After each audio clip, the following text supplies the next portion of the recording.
Mul on ülihea meel, et sa oled otsustanud täna tulla kas siis Tartusse või Tallinnasse 3D kogudusele teenistusele.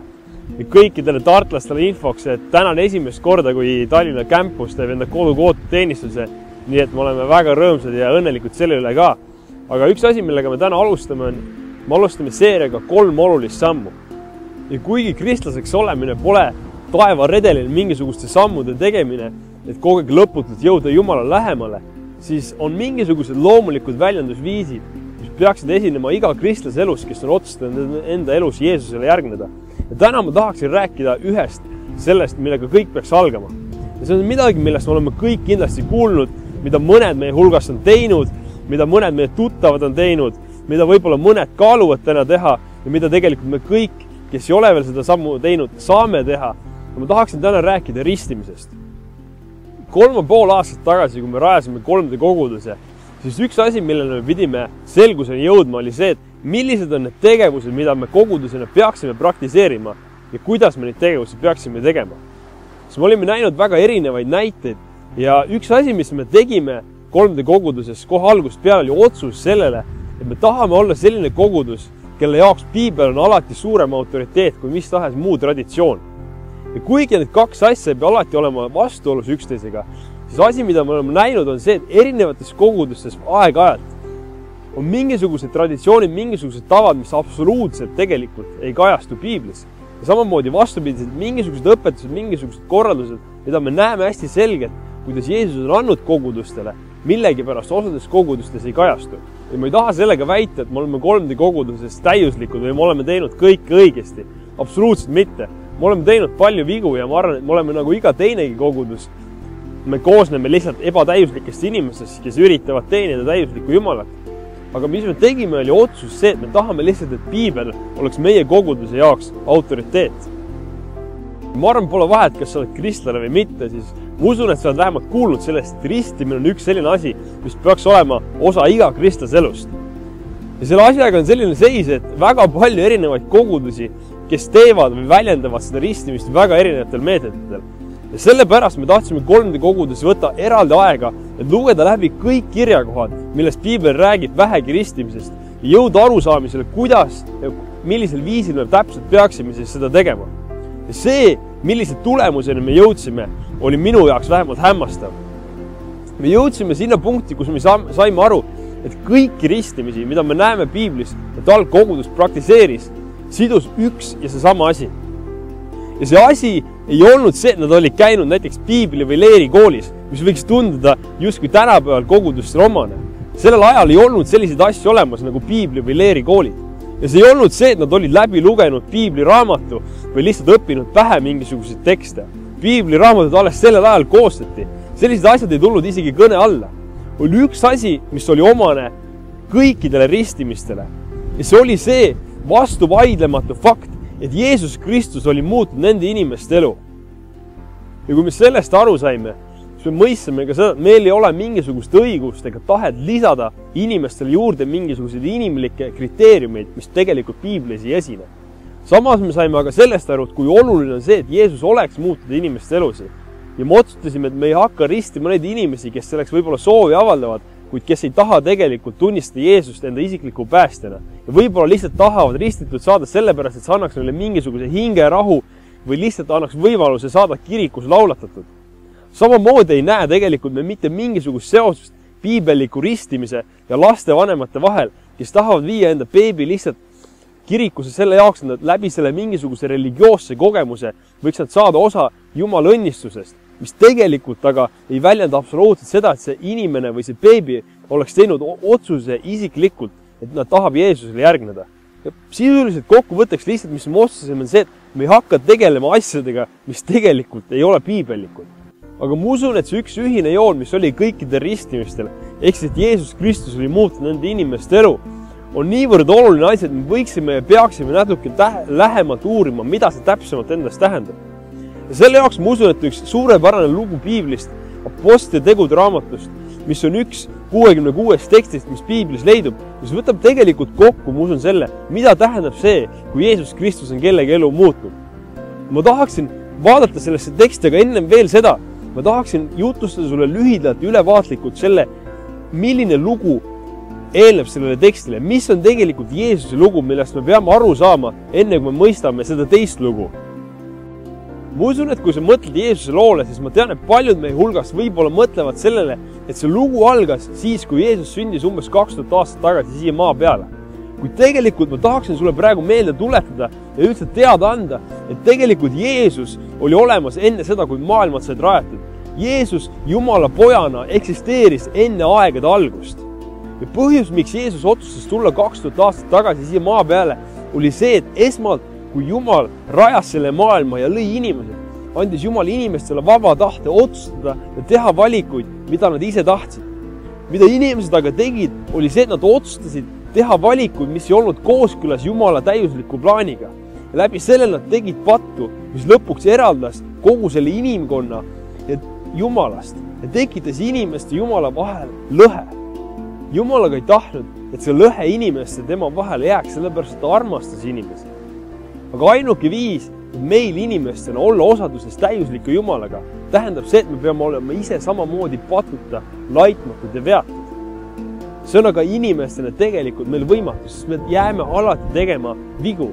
Ja aastatuhanded üritasid inimesed läbi enda hea tegude kuidagi katta kinni kõik need vead ja need eksimused, mis nad olid teinud. Aga see ei tulnud tegelikult välja, sellepärast et see on samamoodi justkui nagu varas, kes varastaks midagi, ei saa lahti sellest süüst, kui ta lihtsalt hakkaks jagama inimestele raha tänava. See süü jääks ikkagi alles ja see on see, mis inimestele tegelikult meile jäi alles. See patt jäi meie sisse. Ja see oli see põhjus, miks Jumal saatis Jeesuse enda poja siia maa peale täitma midagi väga konkreetset. Lunastama enda elu hinnaga inimeste patte. Ja kui Jeesus sündis see maa peale ja tuli siia hakkas elama inimeste keskel, siis teda saatsid erilised tunnustähed, mis on omased ainult Jumala pojale.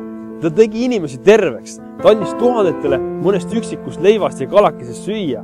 Ta õpetas inimesi selliselt, nagu keegi teine pole kunagi varem seda teinud.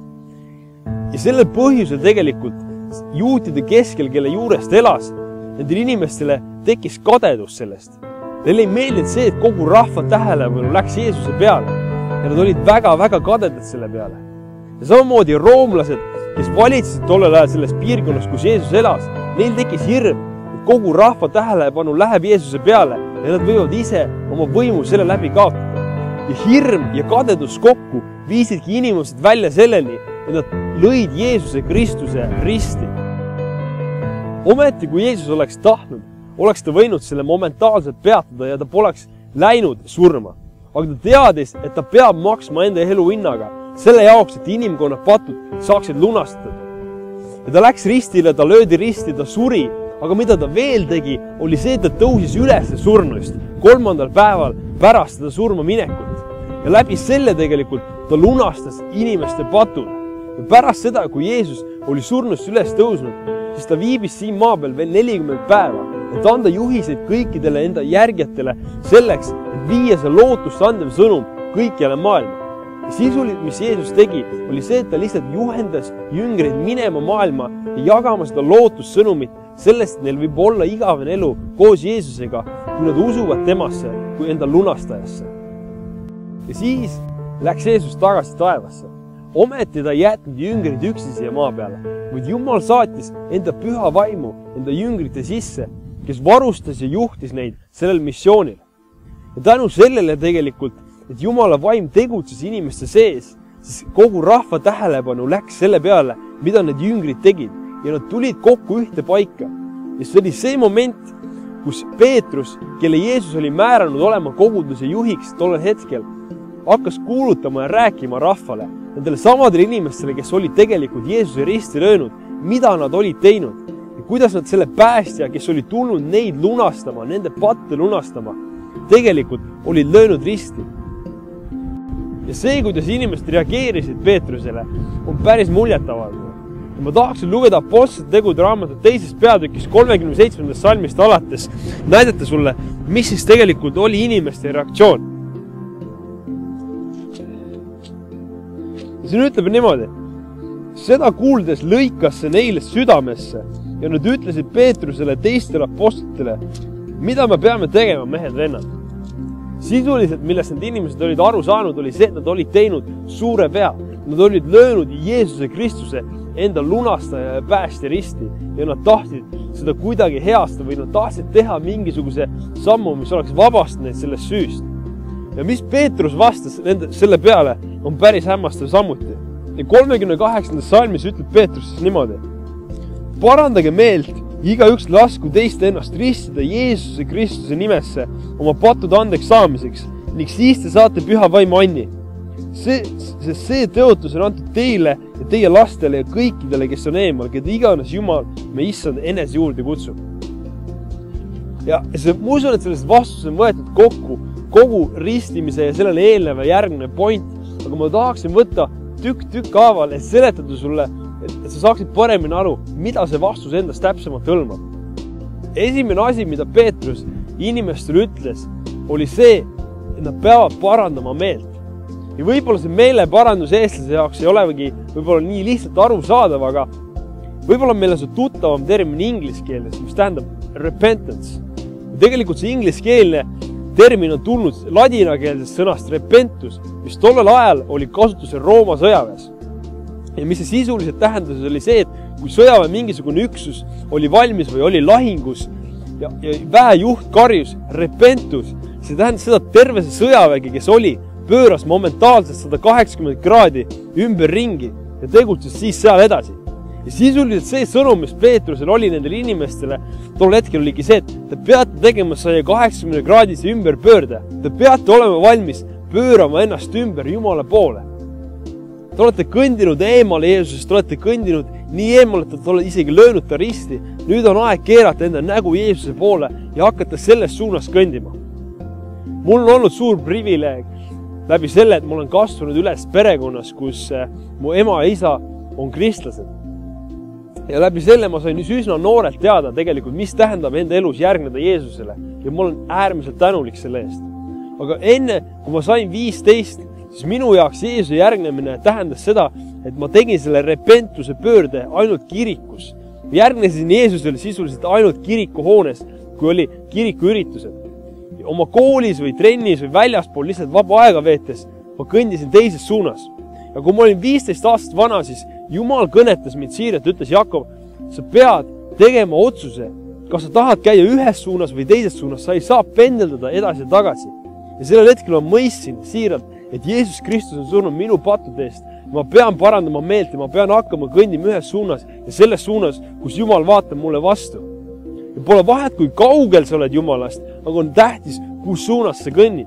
Ja ma usun, et praegusel hetkel vaatab seda videot ka väga palju inimesi, kes tegelikult on selles momendis, kus sa pead otsustama, lihtsalt tegema selle sammu, et järgneda enda elus Jeesusele. Sa pead parandama meelt, sa pead keerama tema suunas ennast.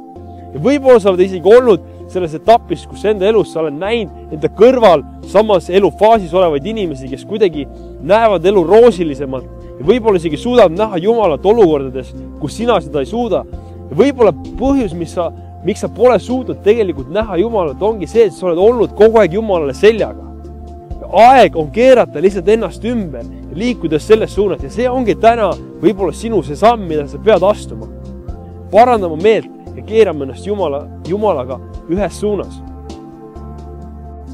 Järgmine samm, mida Peetrus ütles, et inimesed peaksid tegema, on see, et ütles, laske ennast ristida Jeesuse Kristuse nimesse oma pattude andeks saamiseks. Ja ristimine kui lihtsalt tegevus või akt ei anna kellegile patt andeks, vaid ristimine on väljendus sellest, et Jeesus Kristus on muutnud meie elu ja ta on meie pattude lunastaja. Ja läbi selle tegelikult on Jumal mõistnud meid õigeks. Ja ma usun, et kui Jeesus Kristus on muutnud sinu elu, siis just see on järgmine samm, mille oled kutsutud sina astuma, saama ristitud. Ja ma arvan, oluline mõista selle ristimise tähtsust ja seda, mida Peetrus tegelikult ütles, et igaüks teist lasku ennast ristida Jeesuse Kristuse nimesse. See tähendab seda, et see ei ole mingisugune valikuline asi osadele inimestele, kelle elu Jeesus on muutnud. See ei ole lihtsalt nendele, kellel meeldib vesi või kes tegelikult naudivad avalikku tähelepanu, vaid see on kõikidele inimestele, kelle elu Jeesus on muutnud. Millegi pärast olen ma kohanud aga väga palju selliseid inimesi, kes teevad selle otsuse järgneda enda elus Jeesusele. Ja siis, kui aeg jõuab ristimise kätte, nad jäävad kuidagi seisma ja mingisugune religioosne põhjus tekib ja hoiab neid tagasi selleks, et nad võiks saada ristitud. Nad mõtlevad vahest, et nad peavad midagi veel kuidagi saavutama või midagi veel tegema enne, kui nad on valmis. Aga ma ütlen, see asi on ainult vale, mis tuleb tegelikult saatana käest ja see ei ole absoluutselt piibellik.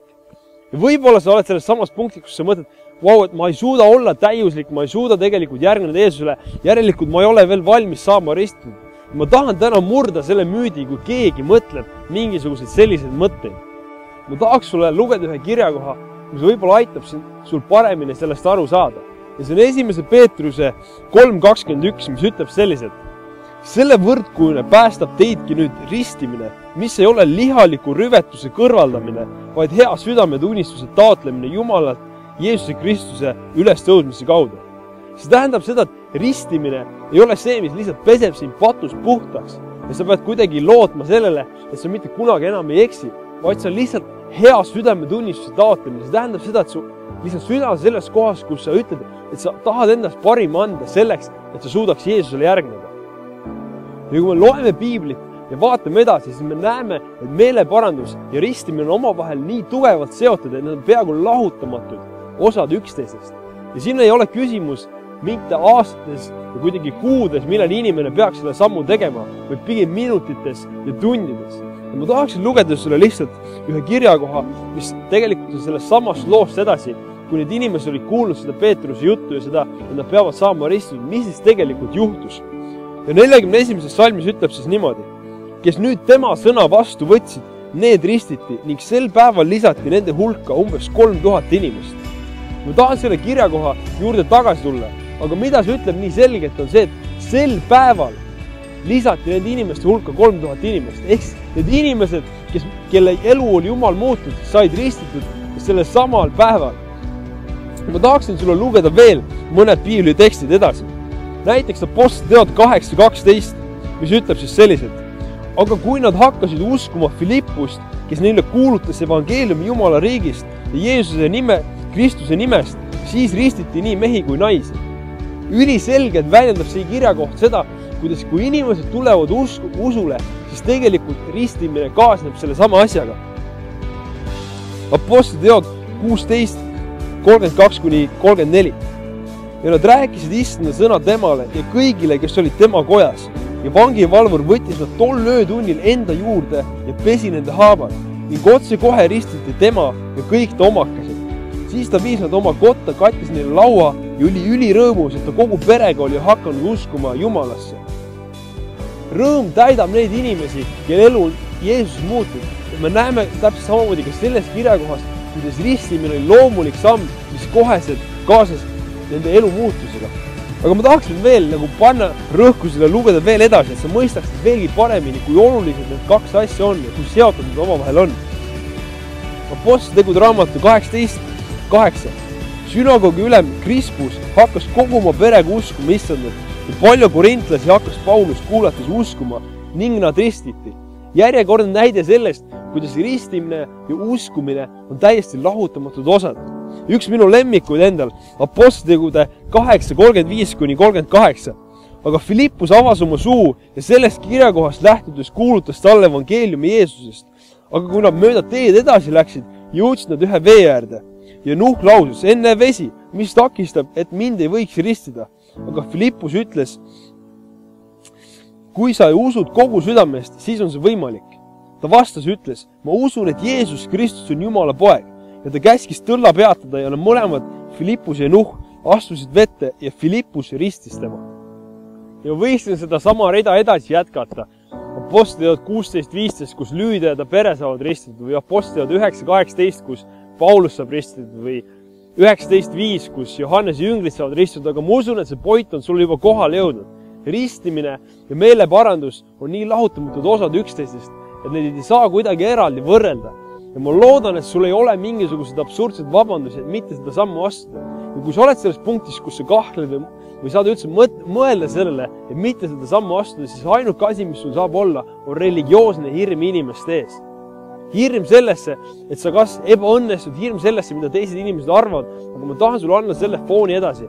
Et see on see samm, mida sa oled kutsutud tegelikult tegema. Ja võib-olla sa vaatad seda ristimist ja mõtled, okei, aga see lihtsalt mingisugune tegevus ja mis see mulle praktiliselt juurde annab. kui sa oled selles punktis, ma tahan sulle midagi rääkida. Ma tahan sulle anda mõista, miks sa ei saa sellest ilma jääda, kui oluline see on. Kui me läheme tagasi selle juurde, mida Peetrus ütles, siis kui ta ütles, et parandage meelt, igaüks teist lasku ristida ennast Jeesuse Kristuse nimesse oma pattu andeks saamiseks, siis te saate püha vaimu anni. Ja see on see asi või see, mille pärast ma usun, mitte ükski Jeesuse järgija ei taha ilma jääda sellest, ei taha riskida ilma jääda püha vaimu annist. Sellepärast, et Jumal on pannud meie kõigi jaoks valmis kingituse, valmis anni, mida ta tahab meile kõikidele anda. Põhjus, miks Jumal on andnud inimestele püha vaimu anni, on selle jaoks, et nad saaksid teha midagi kasulikku sellega, et ehitada üles kogudust. Kui me vaatame tagasi selle loo peale, kus inimeste elud said muudetud, kui Peetrus ütles neile, et nad peaksid meelt parandama, saama ristitud ja saama püha vaimu anni, siis 41. salmis ütles ta ka midagi sellist, et sellel päeval lisati nende hulka umbes 3000 inimest. Ja mis tegelikult juhtub siis, kui inimene saab ristitud, siis ta kuulub ka sellest lähtuvalt automaatselt kogudusse. Ja tihti piiblis võrreldakse kogudust justkui Jeesuse ihuga. Ja näiteks 1. Korintlaste 12. peatüki 13. salmis öeldakse niimoodi, sest me kõik oleme ühe vaimuga ristitud üheks ihuks, olgu juudid või kreeklased, olgu orjad või vabad, nii me kõik oleme joodetud ühe vaimuga. Mis tegelikult annab mõista meil on see, et me kuulume sellesse ihusse, mis tegelikult esindab siin maa peal Jeesus Kristus, kes on sisuliselt Jeesuse käed ja jalad siin maa peal, kes peaksid elama välja inimestele seda armastust ja seda evangeeliumi. Ja sisuliselt Jeesus tahab anda kõikidele meile anni selleks, et me saaksime teenida ja kõige paremat, kõige efektiivsemalt olla osa sellest kogudusest. Ja see on see tegelikult, mille Jumal on pannud ka sulle valmis.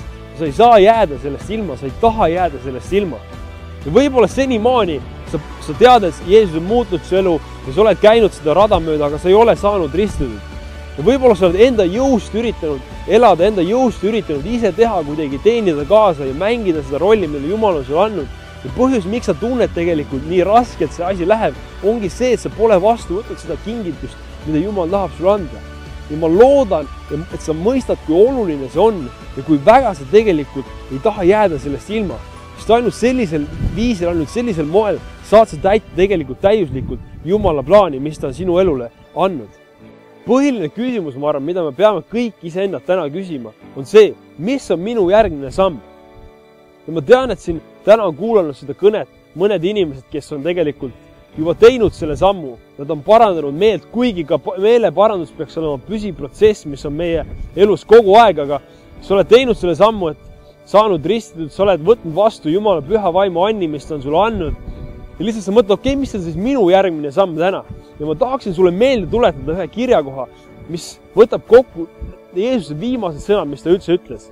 Need on Mattuse evangeeliumi 28. peatükis 19. salmis, kus Jeesus ütleb, minge ja tehke jüngriteks kõik rahvad, ristides neid isa, poja ja püha vaimu nimesse. Ja ma usun, et see on see, mida tegelikult me oleme kutsutud tegema inimestena siin, kes me tunneme Jeesust ja kes me oleme käinud ise sellest protsessist läbi.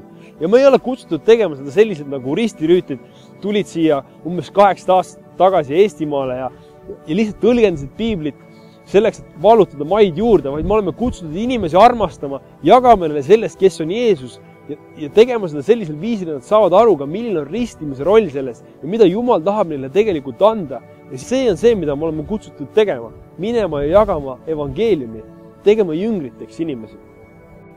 Samas ma tean, et siin on neid inimesi, kes pole teinud seda sammu veel, ehk saanud ristida. Samas sa oled teinud selle sammu, et järgneda Jeesusele ja kui sa oled selle sammu teinud, siis ristimine on loomulik järgnev samm. Ja ma usun, et sa võid selle teha võimalikult kiiresti. Kõige parem viis seda teha, kui sa oled praegu võib-olla internetis vaadanud selle kõne, siis mine 3D koguduse kodulehele ja sinna peale, kus on järgmised sammud. Ja sa saad võtta ühendust inimestega, kes aitavad sul teha selle järgmise sammu. Ja me tahame rõõmustada koos sinuga selle üle. Kui sa oled Tallinnas või Tartus siin praegu teenistusel ja lihtsalt kuulamas seda, siis üsna pea inimesed tulevad lavale või siis kuhugi ette, kus iganes ja nad räägivad sellest, kuidas tegelikult sa saad praktiliselt astuda selle järgmise sammu. Ma tean samas, et on ka neid inimesi, kes tegelikult on selles punktis enda elus, kus nad mõtlevad sellele, et järgneda enda elus Jeesusele, et teha selle repentuse, et keerata enda elus 180 kraadi Jumala suunas ja hakata kõndima Jumala poole. Ja mul on hea meel, et sa oled tulnud täna kas siis teenistusel või sa oled praegu vaatamas videos ja oled saamas aru sellest, et sa pead selle sammu astuma. Me tahame koos sinuga rõõmustada, kui sa oled võtmas vastu selle otsuse, et järgneda enda elus Jeesusele. Me tahame kinkida sulle kingitusega, me tahame lihtsalt tunda rõõmu sellest, et Jumal võib muuta sinu elu ja me usume, et see on parim otsus, mis sa kunagi teha saad. Mul on hea meel, et sa tegelikult oled täna võtnud aega selle jaoks, et saada aru paremini, mis on ristimine, mis on mõte selle taga. Ja ma usun seda, et me kõik tegelikult oleme kutsutud astuma järgmise samme ja ma loodan, et mingi uskmatus või mingisugune religioosne hirm ei jäta meid täna tegemata neid samme, milleks Jumal on tegelikult meid kutsunud. Ole õnnistatud!